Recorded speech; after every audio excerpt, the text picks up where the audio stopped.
Nah, beda lain hal kalau misalkan di jurnal yang istilahnya belum apa-apa udah bilang artikel processing charge-nya sekian.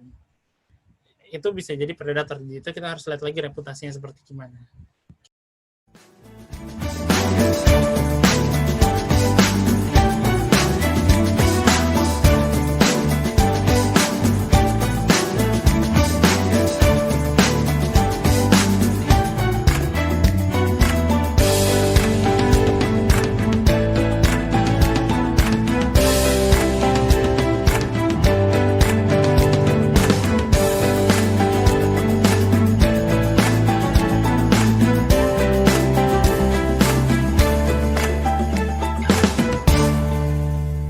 Jadi sebetulnya nggak perlu di papernya, tetapi nanti ada di proses editorialnya itu sendiri. Nah, kemudian ke pertanyaan berikutnya dari Pak Fuad Hashim, bagaimana cara paling sederhana atau mudah mengenali jurnal bergengsi tetapi predator? Sebetulnya tidak ada jurnal bergengsi yang predator sih sebetulnya. Jadi jurnal yang paling gampang mengenalinya adalah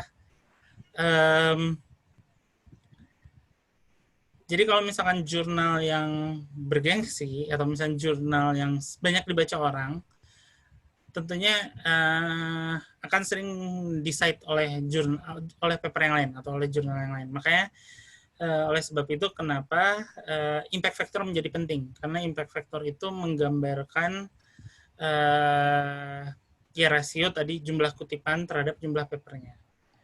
Nah, di situ sebetulnya indikator pertamanya kalau kita ingin menghindari dari predator. Jadi, jurnal yang impact factor tinggi itu kemungkinan dia jurnal predator sangat kecil sekali. Yang kedua, sebetulnya jurnal yang bukan jurnal predator, mereka tidak akan mengedepankan apa yang namanya APC, Article Processing Charge.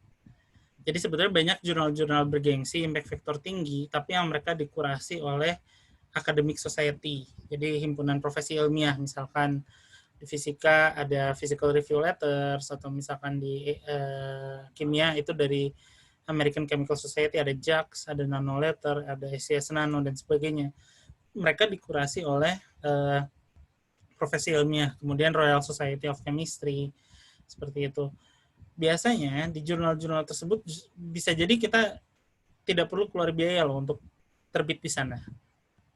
Mereka impact factor-nya tinggi, editornya sangat profesional, maksudnya dalam hal proses peer review-nya, orang banyak membaca di sana, tapi kita tidak perlu keluar biaya. Jadi sebetulnya ada banyak cara untuk publikasi di jurnal tanpa mengeluarkan biaya, karena jurnal yang bagus, yang istilahnya berkualitas tapi di mid level, yang istilahnya tidak sampai seperti Nature atau Advanced Material yang dikelola society, itu bisa jadi gratis dalam hal burden dari author untuk submit papernya. Nah, beda lain hal kalau misalkan di jurnal yang istilahnya belum apa-apa udah bilang artikel processing charge-nya sekian. Itu bisa jadi predator. Itu kita harus lihat lagi reputasinya seperti gimana. Kayak gitu. Jadi dari situ kita bisa mengenalinya.